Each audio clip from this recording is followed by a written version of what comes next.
Welcome to Podfluence.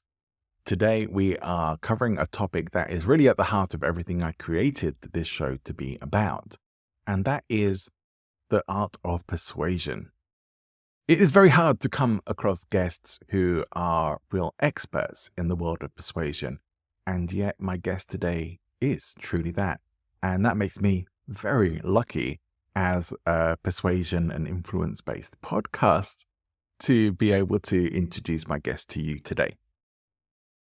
For anyone who's ever had challenges communicating with their family, persuasion skills can be really important, not just for you, but for everyone in the family, that if you can all find better ways to communicate with each other, you're going to have better, healthier family relationships. And my guest and I talk about that somewhat here as well.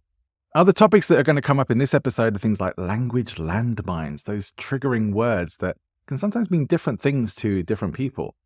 How to communicate with people who have polar opposite opinions. Shouldn't we be able to have conversations with people who disagree with us, maybe quite vehemently disagree with us, without it resorting into a shouting match or personal abuse? Having active empathy, which is something we talk about during the show, and transcending the divisions that we have in society and often in our closer relationships with people. Even things like dealing with gossip in professional situations, like if there's rumors flying around about you that are not particularly favorable, something that my guest herself had to deal with in her job, you'll see here how she dealt with that and how you might want to as well, if that is a situation you've ever found yourself in before. My guest is called Lee Carter. Her book is called Persuasion, Convincing Others When Facts Don't Seem to Matter, available both on Amazon Kindle and Audible, and I can highly recommend it. It's my hope that you will enjoy listening to this conversation as much as I enjoyed having it. So all that remains for me to say is, enjoy the show. Welcome to Podfluence, the podcast for business coaches and professional speakers who want to build audience and authority through podcasts. Here's your host, international coach and speaker, John Ball. Welcome to the show. I am a very lucky podcaster today because I'm getting to speak to an author of a book that I have absolutely loved reading.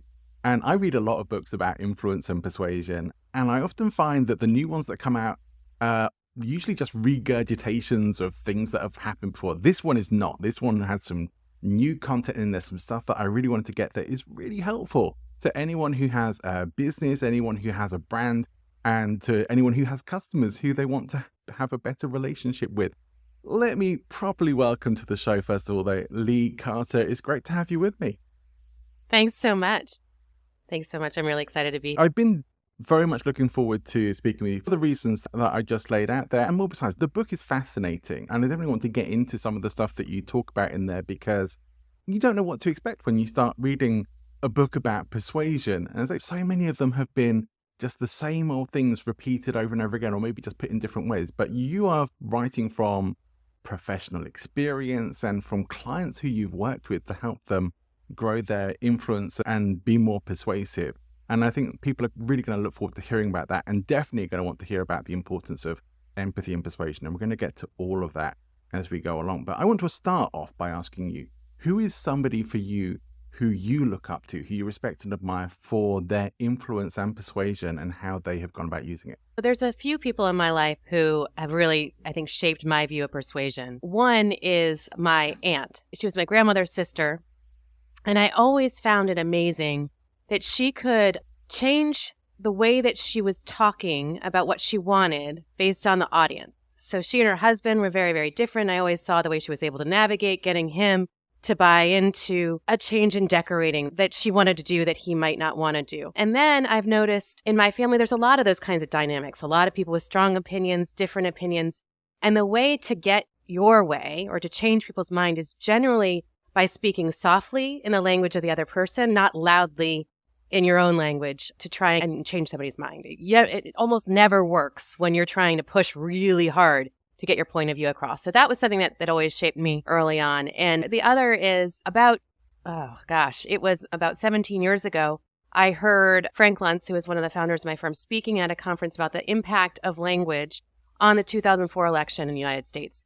And I thought it was just so fascinating to think that it's not just your policies or your positions, it's how you express them and articulate them can really galvanize your base, change the way people view you.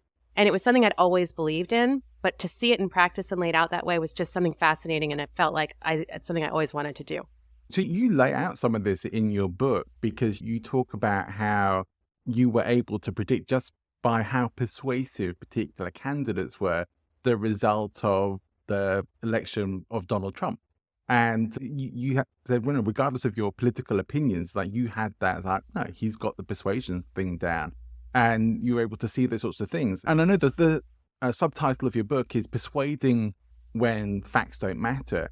And I think anyone who's gotten into influence and persuasion knows how important the emotional side of things are, the connection side of things really are. And I think a lot of people forget that. They think the facts should be enough, the data, the information should be enough. And this is something that you talk about a lot. And I think even in the examples you're giving there, it's like you're suggesting that the emotional side of that is particularly important. But I wonder if you can tell us a little bit more about where you first started to recognize that emotional side of persuasion and what drew you into wanting to work in that area. Yeah. I think I've always been fascinated why the language that you choose and you use changes the way you view something entirely. When I was growing up and I was in high school, at my family's dinner, we always used to have these different kinds of conversations, and we'd have to come prepared with a topic. And so I would come to the table and say, what's the difference between a nerd, a geek, a dork, and a dweeb, and a loser? If you looked in the dictionary, they all sound exactly the same, but each one of them makes you think slightly different. Each one of them has a picture that's just a little bit different, and then we would discuss the nuance. And so we often think when you go out there that you're just, if you say this, get your point across by communicating, the words you choose have a huge, huge impact, right? It makes all the difference. So I've always been fascinated with that. And then our firm at Ms. Lansky & Partners is the firm in politics that started a lot of shifts in perception based on language. So it used to be called global warming. Now it's called climate change. People used to debate whether or not the weather was getting warmer, whether it was what it was. Once you talked about climate change, it changed the conversation entirely. Now we're looking again that climate change has been completely politicized. And so it's almost time again for a refresh in that language. And so we're seeing people now start talking about more extreme weather and what we need to do to try and hold that back, and it becomes less political. Also know the difference between things like the estate tax and the death tax. An estate tax seems something like, oh, who cares? Those poor wealthy people on the hill, they can afford extra tax. A death tax seems something that we're all going to have to face, and it seems very unfair, a tax just for dying. You can change the way people view things by the way that you talk about them or the way that you frame them. Think about the difference between used cars and pre-owned vehicles. Same thing, very different outcome in how you perceive them. When I started to learn that this was a discipline, I thought, oh my gosh, how amazing that you could spend your career helping people communicate more effectively. And our whole philosophy, it's not what you say that matters, it's what people hear. And our job each and every day is try to find, there's many ways you can talk about an issue, your company, your product, yourself. There's only one that's really going to have the impact and drive the results you're looking to find, and our job is to find it. And so in some ways, you almost have to suspend your own beliefs and get into the mindset of your target audience in order to really persuade them, because it's never going to start with what you want to say. Yeah. There's a thing that people always teach in public speaking skills, or certainly the good public speaking trainers teach it, of that the most important conversation in public speaking and presentations is the conversation that's going on inside the head of the audience, not the one that you are necessarily having them. And I think that this is sort of along those kinds of lines, right? It's about how you are being perceived and the thoughts that you're eliciting with people rather than what you actually perhaps want to be putting across. Like the meaning of the information is what's being understood rather than what's being intended. That's absolutely right. When you think about so many of the conversations I have with clients or people who are trying to understand how to persuade start with, well, if people only knew X, Y, Z, then they would know you're a good company, a good product. But people aren't rational beings who occasionally behave emotional. People are emotional beings who occasionally behave rationally. So we really have to understand what it is that they're feeling in order to try and engage with it. It's a very different to come from, because a lot of people say, okay, if I want to persuade someone but they need to behave more responsibly towards the climate. They need to understand by 2030, XYZ is going to happen. I'm going to go through a laundry list of facts. But that's not how we process. Facts aren't going to change my heart, my mind, because you have your facts and I'll Google and I'll find my own facts that are going to contradict yours. So you said by 2030, I found one that said by 2040. So who cares? And it's just not going to work that way. But if instead you say, do you love camping? Do you love sitting outside by the fire and looking up at the stars? Or you try to find a place where you can connect with someone about the wonder of the planet. And most often you'll be able to find some. And you can say, do you want to be able to do that with your children and grandchildren? I think let's make sure that we start working to ensure that those areas are protected. Do you want to go fishing with your kids or whatever it is? I find most people, even those who deny climate change, will say, you know what? I don't do it for the outdoors. I do it for the outdoors because I do love the outdoors. And I want to protect that and make sure that generations to come have access to all of these things. And you can start changing the conversation, but it's not going to be by saying, do you know if you keep going the way you're going, by 2030, we're going to be underwater? That just overwhelms people, scares people, put them in anxiety, and it might even make them fight back. And that's just not the way to engage. It's really by trying to go into their emotion and find that connection point where we can both agree. I think that's one of the things I did particularly enjoy in your book is that you really do talk about how we can start to communicate across what seem like great divides of very polarized opinions these days, and that we have to essentially use our skills and our understanding to try and get into someone else's model of the world and their language and what they're understanding by things, because I think we've seen this many times, and I've seen this certainly in personal development events, that we often will hear the same words but have completely different meanings attached to them. And again, I know this is something that you talk about in the book, but can you just tell us a little bit more about like the different understandings of essentially the same thing that seem to separate people? Oh, absolutely. There are words that you can find. We call them language landmines. Sometimes people call them trigger words. But there are words that can be heard entirely differently based on what you believe to begin with. So, for example, we're just talking about climate change. Climate change to somebody who is on board, it is obvious. It is truth. It is 100% happening, and we need to do everything we can to stop it. So they hear climate change, they don't get triggered. When you talk to people who haven't necessarily gotten on that sort of environmental engagement curve and they're sort of somewhere over there, they hear climate change as political. And it's not that they don't believe that we need to do right by the planet. It's what they think is climate change means to them, things are going to get more expensive. There's a sense of unfairness because we can do everything right in our country, but then if you look over at what's happening in China, it's unfair. They're already struggling to pay for their bills. So you're going to tell them they're going to have to change everything. Things are going to get more expensive. They also hear people who believe in climate change hate people like me. So that's a movement for somebody else. Once you understand how they view that, then you can start communicating with them. And it's almost like breathing. We say it's like in with the good air, out with the bad. It's like in with the good language, out with the bad. How do you exclude from your conversation any language that's going to be triggering or polarizing? Almost any debate you can find this. You can also find the same thing in corporate messaging. There's certain narratives that exist out there that get triggered. So one of the narratives that's out there is that companies put profits before people. And so when you start talking about raising fees or doing something like that, or corporate executive compensation, if you're not careful, you can end yourself square in the middle of it, a huge problem, because everything that you say is going to be held underneath the scrutiny of those narratives. So it's really important when you're communicating to an audience with somebody who has a different opinion than you understand what baggage exists that they believe about you. Is it that you put profits before people? Is it that you judge people like them? Is it that, things are unfair? Is it whatever that is? You need to understand what that is really deeply so that you can avoid any language that's going to be that kind of language that creates a social media landfire that you see all the time. Yeah. And is this generally something that people don't really get unless they've done some work with an agency like yours, or with somebody who's been able to come in and highlight these particular things to a company? Yeah. One of the things that I found over time, and a lot of people now talk about the importance of empathy, which most people think about it's just putting yourself in the shoes of your audience. I teach it as something that I call active empathy, because we all have the ability to have empathy. I mean, 99% of us have the ability to have empathy, unless, you've got narcissistic disorder or some other kinds of things like that.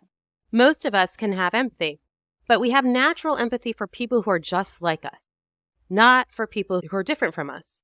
And so if we are trying to communicate with people who are different than us, which, by the way, is most of the time, we have to suspend our own beliefs and put ourselves in the shoes of the other, not just in why they're doing what they're doing, but in 3 different categories. So to me, active empathy is made up of 3 different places. The first is emotional empathy, which is, why do people feel the way they feel? Now, there are certain feelings that we have that are really good feelings, whether you believe in God or not. Some would say they're God-given emotions, others would say they're biological emotions, but they all serve a purpose for us that's really, really important. Even things like fear. Fear indicates it's like you got to get out of Dodge. Anger indicates there's a problem that needs to be solved. Joy indicates it's something that you should continue to be doing. When somebody feels any of these emotions, it's really important that you understand them. And when you're communicating, you need to know what you're tapping into. Any of those biologically good feelings, and even the ones that we might say are bad feelings, are okay. But if you stop into what is called inhibitory emotions, and this is all based on something called the change triangle, inhibitory emotions are shame, anxiety, and guilt. If you make anybody feel shame, anxiety, or guilt by trying to persuade them, you're never going to win.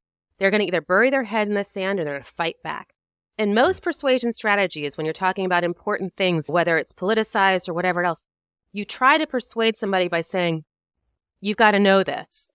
Or, if you don't act now, it's going to be too late. Those feelings, shame, anxiety, and guilt, is exactly what you're putting them to, and it's going to backfire.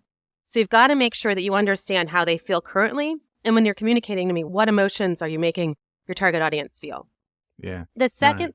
Sorry, Go ahead. I just wanted to say, I can think of a very specific example of that in my own life, where I was asked, some people were talking about astrology at a lunch, and I don't really believe in it. And I was like, how can you believe in this? It's crazy. It doesn't even make sense.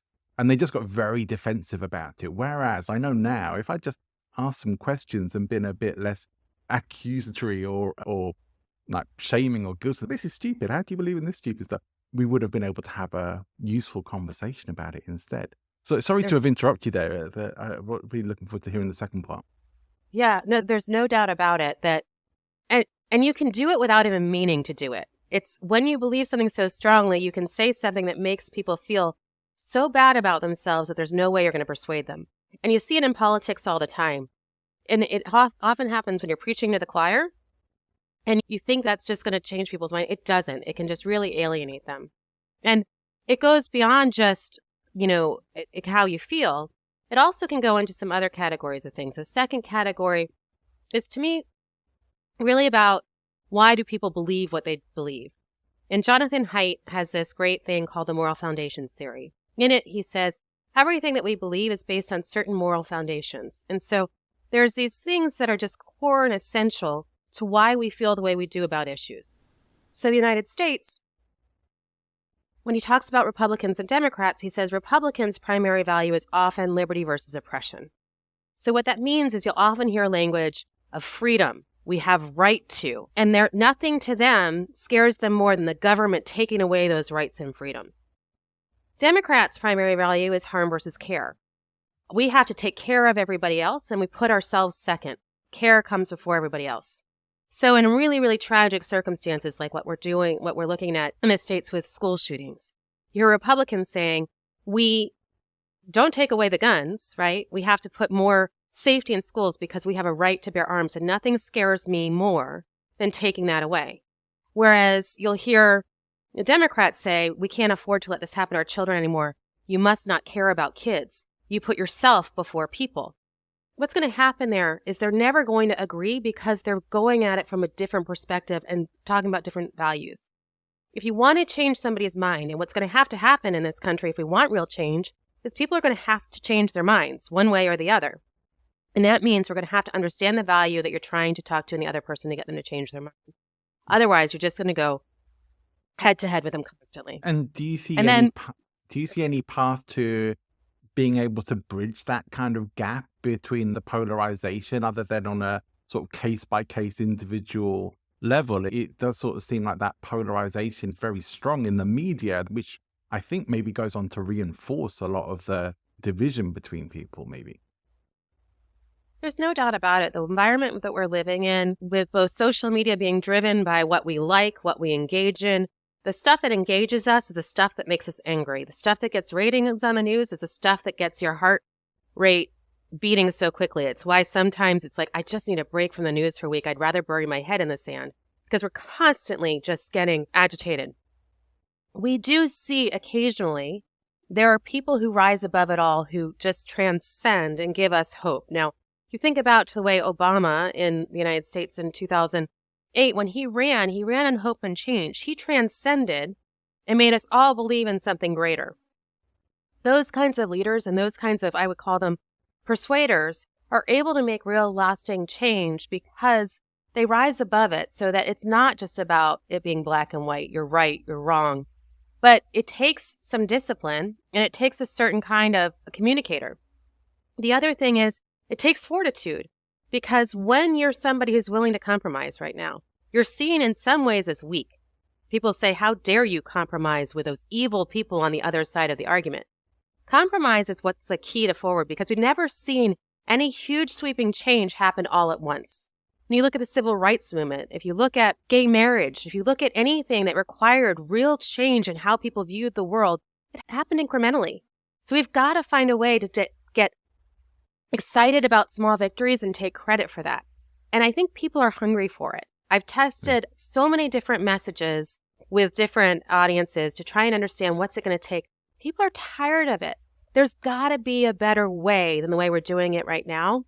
But it's going to take somebody who's got a lot of fortitude because, again, those ratings and the social media clicks and everything is driven by emotions that aren't necessarily good. I can absolutely see that, and I probably agree that it's really going to take some powerful leadership to make massive change. Whilst I do think there are things we can perhaps do in our own small ways to help improve those conversations and to be less polarized in life and to bridge the gap. I speak to people all the time from all sorts of different political persuasions because I'm very aware that it's very easy to stay in your own bubble, and people have their beliefs very often because of the environments they've grown up in and the traditions and the things they've been brought up to believe in, not because they've made a decision in their adult life necessarily. It usually follows on from what you've essentially been, I guess, programmed with from a very young age, that all the decisions, all the voices you hear, all the stuff that makes us who we are and our background is our identity. And it can be very hard to step away from that. And I guess people do feel threatened if anything is sort of treading on what they identify as being part of who they are. And it happens even within families, right? It used to be that most families were the same politically and religiously. And now we're seeing, as the world's changed, that's not always the case. But what sadly happens with a lot of families is instead of trying to understand each other, they'll just say, we'll suffer through Christmas. And we won't talk about anything that's divisive. But then there's families where you'll make incremental change. Now, I come from a family that's mixed of evangelical Christians and hardcore Democrats and people who are atheists. I'm married to a Jewish man. My stepsister was married to a Muslim. We've got everything going on. But everybody keeps showing up as who they are. And what's happened over time is that the conversations that we've had have all shaped us to be more open and more accepting. But not every family does that. Not every family is willing to say, a lot of people try to change who they are to show up at the table to avoid conflict. Sometimes you have to have the conflict to make change happen. You can't be afraid of it, but you have to step into a place of understanding and say, I'm going to give you the benefit of the doubt. I believe you're a good person. I know you're a good person. And if you start with that as the baseline, you're going to be much more successful in conversation. Yeah. Looking more for what we have in common than for our differences. And I can see that in my own family dynamics. Like my family are quite religious. Well, my parents are, but I'm not. And so I think initially when we started to talk about some of that stuff, there was a bit of friction and sometimes some challenges, but now we've learned how to be with each other. So I think it is important to understand sometimes this stuff just takes a bit of time, but you do have to have the conversation. And I could have just pretended that I was like, I'm just going to keep my mouth shut and not say anything and just go along with whatever. But I couldn't really do that and be my authentic self. So, I can see so much of this. I'm sure a listener to the show as well can recognize parts of their own life where they maybe see that and that authenticity. I do want to get into talking with you about how very often it is that the perceptions that people want to have are not always the best ones to have. And then you do talk about this in your book, and I thought it was very interesting that sometimes the bank wants to says they want to be more like Apple, and that you're like, no, that's not what you should be. I'll let you tell us a bit more about that. Yeah. I mean, oftentimes we do start the conversation with our own aspiration when we're trying to persuade about a product or a brand or who we are. And there was this period of time where every one of my clients would come to me and say, okay, we need to be more innovative and I want to be like Apple. And you're thinking, okay, you're a bank. The last thing I want from my bank is to be innovative. I don't want an innovation when it comes to my money. I want security and stability when it comes to my money. If you're going to innovate on ways to make things better, it's not about talking about innovation, because I hear innovation and money and I'm not that excited. Similarly, I have a lot of pharmaceutical clients who are like introducing something to the market, a brand new heart valve, a different way of treating cancer. And they want to say it's the most innovative treatment that's ever come down the pipe. And people are going, do I want to be a guinea pig? Do I want to have the most innovative heart valve ever put in my body? That's a scary proposition. What I want is a safe heart valve. And I found in one project that I did, I thought this was fascinating, is that in healthcare, you can talk about something being breakthrough a lot more than you can talk about it being innovative. Because if you talk about something being breakthrough, it can be safe. So people will still say penicillin was a breakthrough medicine, and it's a breakthrough medicine today, even though it was built in the 40s. So breakthrough can be safe. It's something that it's game changing. Innovation can also be risky when it comes to talking about healthcare. So you've got to understand, how do you articulate what it is that you want to be? We also worked one time with a technology company who very famously had a lot of problems with a software release that they put out in the market. And so they spent years innovating to try and fix it. So when they went to go launch their next product, they want to talk about how innovative it was and how amazing it was and all the bells and whistles. And all anybody heard was, you're the company made that thing that didn't work. I want nothing to do with your innovation.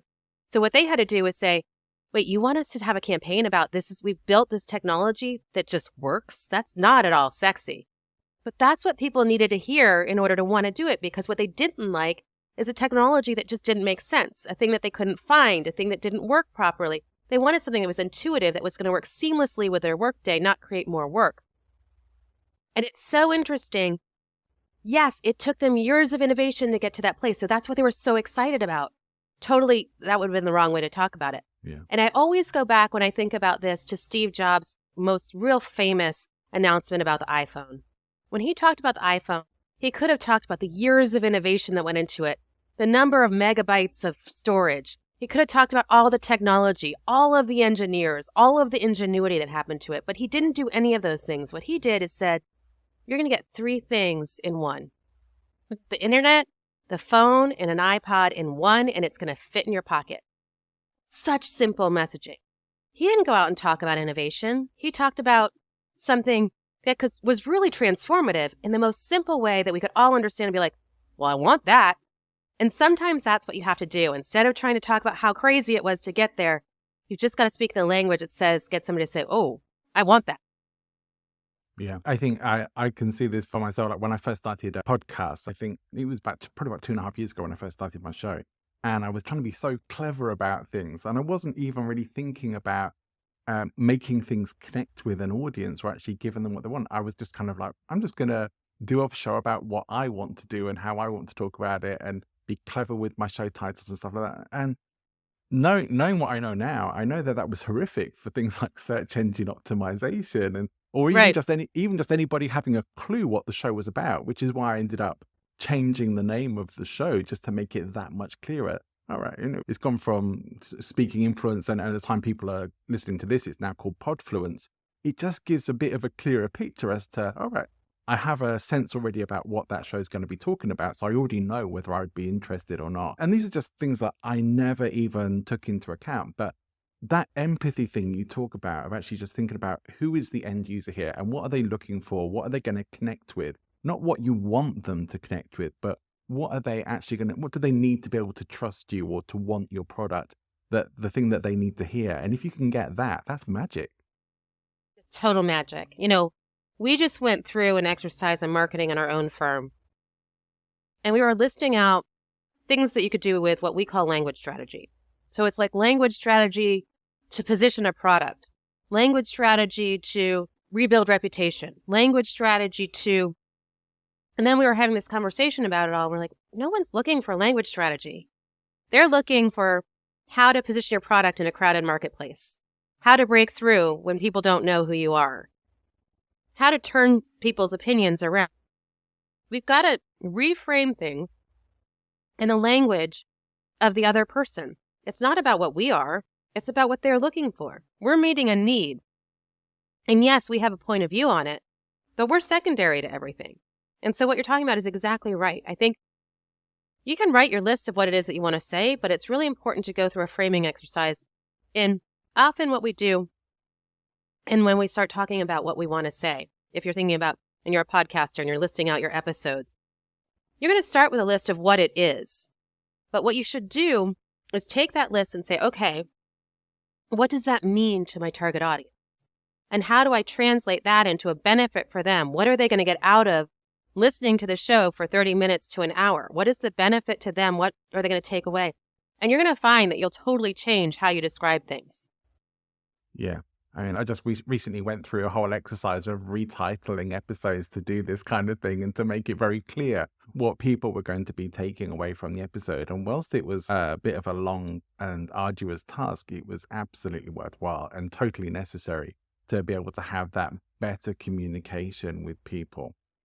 I wonder, I mean, you are someone who does a lot of media appearances and you're even a familiar face on some of the news networks. So I wonder what sort of things you hold in your own personal arsenal, I would say, of tips and tricks that help to make you more influential and persuasive in your own media appearances. You know, I think when I first started doing media in 2015, I had to be so prepared. And I always recommend being prepared. It's not to say that, but I had notes that were pages long. I had background documents, and it was going to be for a 7-minute hit on television. But I went in with everything under the sun. I had a laundry list of facts. I was ready. And it made me talk too much and have nothing memorable. So what I tell people is if you're going to go out there, talk about less with more impact. Make sure you know what points you want to make. Yes, do all of that research, but it's very much like that quote, if I had more time, I'd write a shorter memo. Yeah. Make sure you distill it down so you know the 3 things that you want people to leave with from that segment. It makes all the difference in the world. So I might have pages and pages of notes, but what I'm going to have is 1 page that I write in big letters with Sharpie pen. These are the 3 things I want to keep coming back to. And once I have my topic. And you know that this is something that works. So if you think back, and this, it doesn't just apply to media hits. This is in everything. If you're going to give a big presentation, if you're going to try to close a sale, same thing. What are 3 things you want them to remember and know exactly what it is so that you can close out with it? And so I even find if you look back at political campaigns, almost every one, if you look back at the tagline and the signature policies of what that politician was, the one that won had fewer than the one that lost. Yeah. It takes a lot more discipline to come up with fewer things. And so that is, to me, one of the biggest changes that I've had to make over time. Yeah, definitely. I mean, as much as I think everyone is very aware, at least politically, of all the 3-word slogans that you will often hear, especially I'm more familiar perhaps with UK politics, although we do see a lot of the US stuff as well. But 3-word slogans are incredibly common. Sometimes, yeah. But you know, the UK is a bit of, I'm trying to think of a nice way to say this, a bit of a mess at the moment politically as well. There's a lot going on there.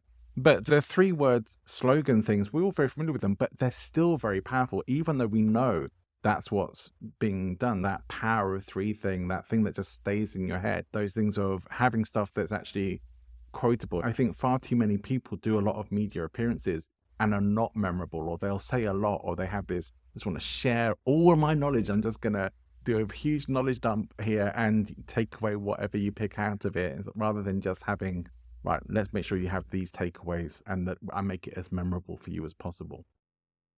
And something else that I got really, really good advice from a network executive early on in this. He said, you're going to go on a lot of different shows, and they're going to tell you, in order to be successful, you need to go hard right or hard left or try to shock. Let me tell you what you're good at. You're good at helping people understand what they don't understand. So every time you go on air, you show up helping somebody understand what they don't already understand. That is your mission every time that you show up. And I think if you have that kind of a filter, what is your purpose? Everything else becomes so much easier. What is your master narrative? What do you want to be known for? It serves as a filter for how to narrow those things down. And anyone who is trying to become a thought leader or an expert, you should be able to answer that question. What is my thing? Yeah, I particularly liked, I just want to come back to you, but I particularly liked a lot of the elements of us really helping us to understand how you can use persuasion skills in your own life, and also where we perhaps don't do such a great job of communicating, because you talk about some particularly personal examples about how this affected you in your own organization, where you were being misunderstood and misconstrued, and you recognized that you had to set the record straight in a way that wasn't going to be like super defensive, but it was actually going to be like, no, I'm just going to have to be a bit more authentic and vulnerable here with you all. Yeah. You know, when you're dealing with a misperception, and this happens all the time, whether people think about you in the wrong ways, if you're a leader that people don't look at in the right way, if you're a company who's being misperceived, if your product is misunderstood, if you're trying to change the mind of somebody, often the first step in communicating about it is acknowledging the concern of the other person, because it gives them permission to listen to you. So a number of years ago at my organization, we had our first 360 review. And for those of you who've ever been through them, they're very, very painful. They cause a lot of anxiety. And oftentimes you get feedback that can be somewhat surprising to you, especially if it's not something you do on the regular. So the first time that we did it, I got feedback that was really, really tough. I mean, heartbreakingly tough. Some of it was kind of easy. It was like, we want you to be more of a thought leader. I can deal with that. It was one of those pivotal moments in my career where I was switching from being a practitioner to a leader. And that's often a really tough time in your career, because you're going from being one of a team to trying to lead, and you haven't yet yourself understood what that means, but your perceptions have been shifted. So they wanted me to be more of a thought leader. They thought that I was really good at what we did, but they didn't see me as a leader. They saw me as more of a friend. I was really good at bringing in new business to the firm, and many people thought that I had used my looks and some other pretty terrible things to bring business into the door. And there was just some really tough stuff in there. And I remember taking and sitting with this feedback, and it was devastating to me. For anyone to think that I had slept my way into getting business was just horrifying. And I spent a couple days sitting with the feedback, and I talked to my husband about it, and I was like, I have two choices here. I can either quit my job because I'd never want to show up again, or I'm going to have to really do something differently. And my husband was like so angry. He was like, you need to just leave, get out of there. And I was like, but there is no other job like this. I love my job. I love my company. I love my people. And sometimes I say, if they can't hear you, it's not their fault. You've done something wrong in how you're leading and how you're communicating. So what I did was I talked with our CEO about it, and he said, look, I've got your back. I'll do whatever it takes to support you through this. And I said, okay. And so on the staff meeting, the Monday after I got this feedback, I stood up in front of my organization and said, I got some really tough feedback, and it really broke my heart. I heard that you want me to be more of a thought leader. I heard, and I listed out some of the things, and then I heard that you think that I'm really good at bringing business in the door, but you don't know where it comes from, because people are filling in the blanks with, I'm using my looks, or even worse, you think that I'm sleeping with clients in order to get the business. And I had done some real thinking about why that was. And I had a client who in front of a lot of my team members one night said, we had last call at a bar after focus groups. It was late at night, as you often go out with clients and your team. And he looks at me in front of my team and says, so Lee, do you want to have another drink? I was like, what was last call? He's like, how about you come up to my mini bar? And it became this joke at my company about Lee in the mini bar, but I didn't know how else to deal with it. So I said, look, I know there's this ongoing joke about Lee in the mini bar, and I've laughed along with it, but I've got to tell you, it was so hard and heartbreaking and hard for me. I didn't know how to make it anything but funny. But it's not funny. It's been hard. I said, but I'm not going to make those jokes anymore. I'm going to ask you not to either. I said, but if you're curious about how I bring in new clients, I'm happy to teach you. I'm going to roll out some training on some new business. Everything changed from there. There was like this softening because they saw the human side. And I was really emotional. The way I'm talking about it now is not the way I was at that moment. It really was hard. But if I had never stood up in front of my team and said, I've heard you. I hear your concerns. This is what they were, and I'm going to move to change them. It wouldn't have reset because I could have showed up and started doing things differently, but people wouldn't notice. It served as a reset moment, and through my vulnerability, it gave permission for us to have a reset. It gave permission for people to have conversations with me about things that they never would have before. Everybody understood what was happening. And I think sometimes it's hard when we have a reset. People don't want to acknowledge concerns. They don't want to apologize publicly because they're worried about it. They don't want to say, be vulnerable. But sometimes the only way to a reconnection is by gutting there and going to the place that's hardest to go. Yeah, I love that story, and I really appreciate you sharing that as well on the show.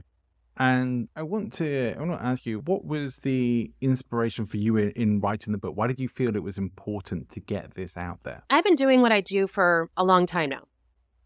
And there's certain themes that I kept seeing over and over again. Clients making the same mistake, leading with facts, speaking their own language, not understanding what was happening.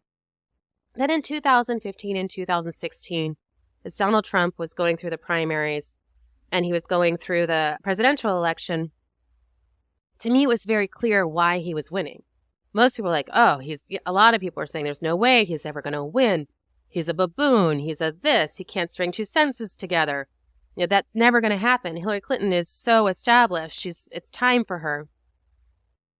But as I was watching and testing with the audiences, I saw some themes that were really clear. So I started doing a presentation for my clients that was 5 lessons we can learn about communicating from Donald Trump.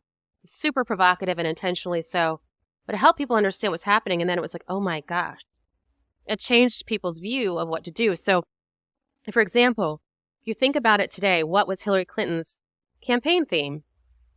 Most people don't know. Some people say, if you're in the States, they'll go, I'm with her, we're better together. Her official campaign slogan, if you look at the website, was Hillary for America. People didn't know it. Donald Trump, make America great again. Everybody knew it, and he repeated it over and over again. Hillary had 112 policies listed on her website on what she was going to do for America, which is amazing. It started with Alzheimer's, and it scrolled on for 5 pages.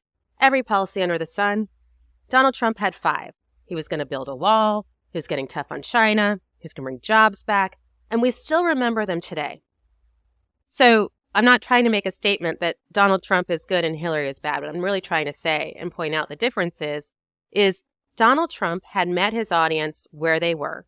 He gave them a message that gave them hope, and he gave them something to hang on to. Few things that he was going to do for the country that was going to make it better, according to them. And what that does is it gave them an ability to be ambassadors. Why are you voting for Trump again?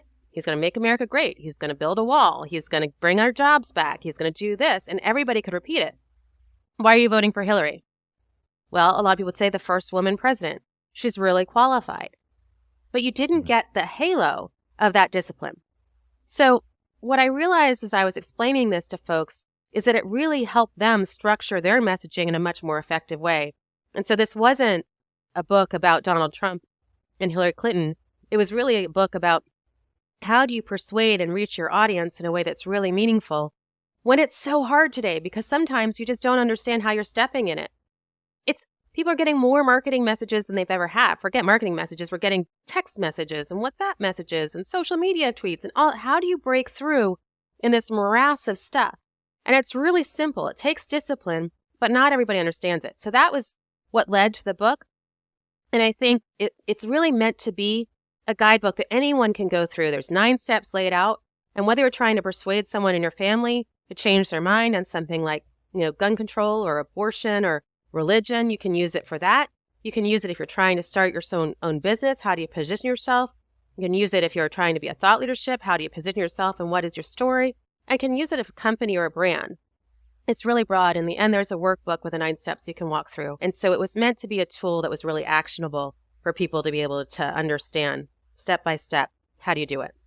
Yeah, that's great. And it's certainly something that I will be referring to for my own information on a regular basis, because I love it when I get great information. And as I said right at the start of the show, there are so few books that are in talking about influence and persuasion, and yours is, and it's really valuable.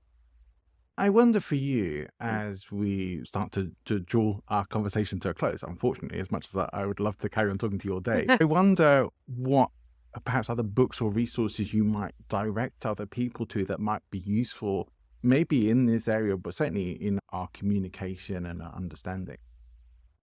Yeah, I tell people a few books that I recommend people dive into in order to understand more on how to understand others. The first is Jonathan Haidt's book called The Righteous Mind. He talks in it a lot about the moral foundations theory, which I talked about earlier, which can really help you understand why people believe what they believe. And it just is so illuminating to me. Another, which isn't necessarily about persuasion, but it is about understanding emotion, is called It's Not Always Depression, which is by Hilary Jacobs Hendel. She's fantastic, but she's one who really helped me understand that change triangle of what are good emotions and what are inhibitory emotions. And I spent a lot of time with her when I was writing my book and trying to understand how do you communicate through. So she's a therapist, and so a therapist has to almost navigate some of these things too. So it was really interesting to try and understand the emotions that you're reaching to others and how do you understand them. Yeah. So I highly recommend that book as well. And then I think one of my all-time favorites too is Kahneman's book, Thinking Fast and Slow. Great. Thinking Fast and Slow, I've definitely read. The other two I've yet to, and they're going to be added to my book list. And I just want, for those of you who are listening, I'm thinking, I want to know more about this, and you want to know those book recommendations, the links to Lee's book, or to find out more information, that's all going to be in the show notes for you. So go and check out the show notes. You'll find all the links to everything we've talked about there. One final question for you before we do finish up, Lee. What is your superpower when it comes to influence and persuasion?